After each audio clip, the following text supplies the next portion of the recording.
Your spirit wants to inside talk. of you. It's like, hey, come on, man.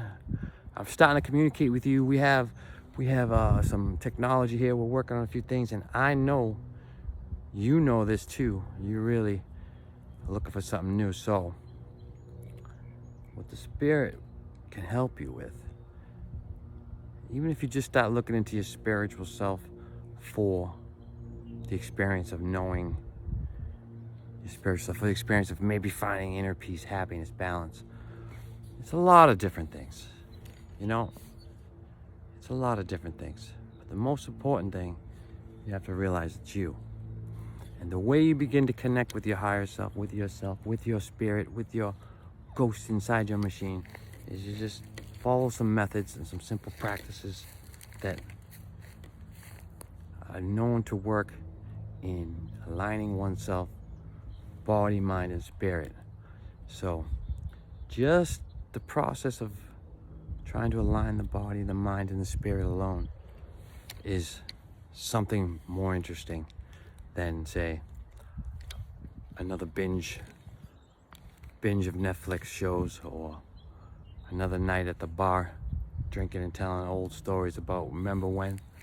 So at any point in your life, you can start to look inside. All right, so I'll be here giving little videos from time to time. Hopefully I can help influence your thought a little bit, to think a little deeper. It's all we're searching for, is catching a little deeper thought once in a while.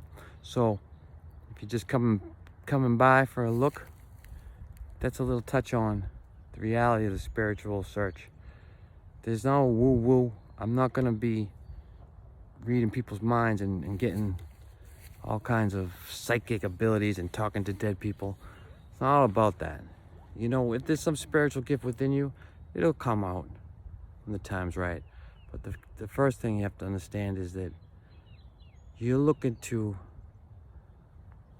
search inside yourself for who you really are. And then within that thing inside of you is the one that starts to help you realize and get the balance, get the happiness, get the love and support, get the unlimited mindsets. The mind of a spiritual person don't think like the mind of someone who's is not spiritual. It's different because you have more of it's called it's like the God mind. The God mind has sees things so differently and experiences life in a different way and doesn't really see limitations, right?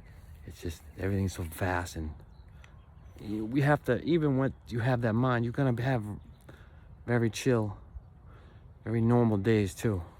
You have to. It's necessary. But you can but the more you kind of develop your spiritual growth in your mind, you're gonna start to see things differently. Let that carry you. Don't worry about it all right now. I don't go too deep on it, but just the idea that there's a part of you, we all got the same parts running here. There's a part of you like a Volkswagen that there's a turbo button you didn't even know existed. Yeah, oh, you did know. You heard about the turbo. You don't really know how it works. I want to run the turbo. Give it a shot, right? You press the button, nothing really happens. Because maybe you have to do a few different things, you know what I mean? You gotta put a little different gas in there. What do I mean, different gas? Well, if you're gonna operate the vehicle in a higher function, you have to feed it. You have to feed it the right stuff. So that's the intake you give yourself. What are you letting come into your head? Yeah, you're gonna have to stop, change a few things. Change maybe what you watch on the news, change what you read, change your Facebook, people you follow here and there. Follow some people that are talking about the positive, you know, and then reflect on a positive quote. Don't just read it and say, oh, that's cool. Say, how does that agree with my life? If I think about it deeper, you gotta really think about things a little deeper. Like, say the quote Buddha says, you know, the root of all suffering is attachment. Okay, on the surface, sounds pretty simple.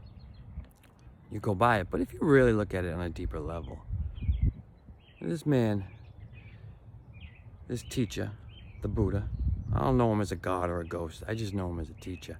Same as Jesus, same as Toll Eckhart, and same as anyone else who's gonna share a message of understanding on something on a deeper level. Let me just put it this way.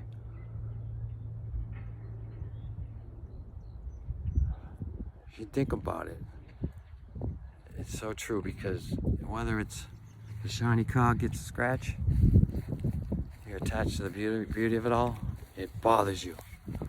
Some relationship doesn't work out, it bothers you. You're attached, so you suffer. How long are you gonna suffer? How long are you gonna suffer when things don't work out? I don't know, when a relationship doesn't work. How long are you gonna suffer when, you know,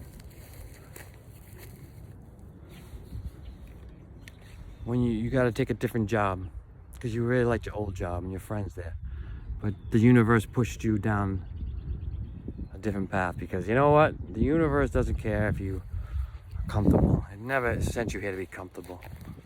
It'll give you time, it'll give you a few waves of comfortability. And in those waves, you feel comfortable in different aspects. Supposedly you have time to work on other things. So, attachment is the root of all suffering. Just a quote. Just a bunch of fucking words. You know? But we can think about them a little deeper. Talk your way through it. There's a lot of quotes out there. A lot of people saying a lot of shit. At the end of the day, what aligns with you is most important. But as long as you're taking a deeper look into yourself and into what you're giving yourself. I'll get back later.